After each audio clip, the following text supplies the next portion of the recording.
Habari na hujambo kokote pale ulipo mwanamichezo, karibu sana katika channel yako pendwa ya Makweme Sports. Hakikisha kwamba umesubscribe na kugonga alama kengele wa kwanza kufahamu mengi ya kimichezo na tetesi na taarifa mbalimbali katika maeneo mbalimbali ikiwemo hapa Tanzania na nje ya mipaka ya Tanzania.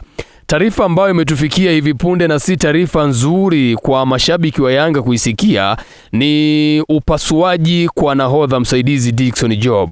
Majeraha ambayo aliyapata katika dabi ya Kariakoo mara baada ya kukanyagwa na Ino Jospin Loemba, ni rasmi Young Africans wamethibitisha kwamba Dickson Job atakaa nje kwa takriban miezi mitatu kuanzia sasa.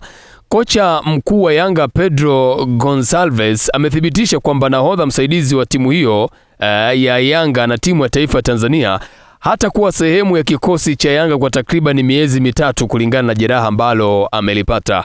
Kwa mujibu wa Pedro, anasema Job aliumia enka katika dabi ya Kariakoo dhidi ya Simba iliyomalizika kwa timu hizo kushindwa kufungana weekend kadhaa zilizopita. Nazungumzia tarehe 1 March ambayo ilipigwa katika uwanja ule wa New Amani Complex pale Zanzibar.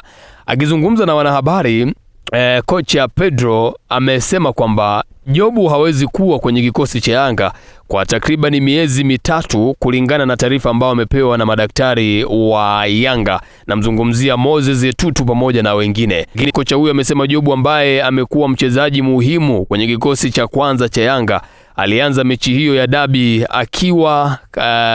akiwa nahodha na akaumia dakika 34 ambapo madaktari waliingia uwanjani kumtibia na kisha akafanyiwa mabadiliko, akaingia Bakari Nondo Mwamnyeto ambaye ndiye nahodha mkuu wa kikosi hicho cha Yanga.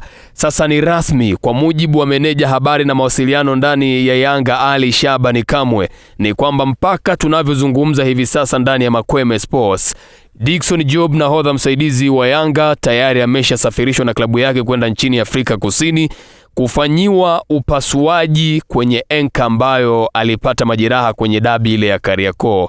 Na kwa mujibu wa taarifa kutoka Afrika Kusini na jopo la madaktari ambao wamemtazama Dickson Job, wamesema Jobu atakaa nje ya uwanja kwa takriban miezi mitatu. Kwa hiyo hamna hivi ni kwamba Jobu anaweza kukaa nje ya uwanja mpaka ligi hii kumalizika, au anaweza karudi ligi ikiwa iko ukingoni kabisa. Kwa hiyo jambo la kufanya, hakikisheni wanayanga muombeeni mchezaji wenu dua Dickson Job kwa sababu tayari ameenda kufanyiwa upasuaji nchini Afrika ya Kusini.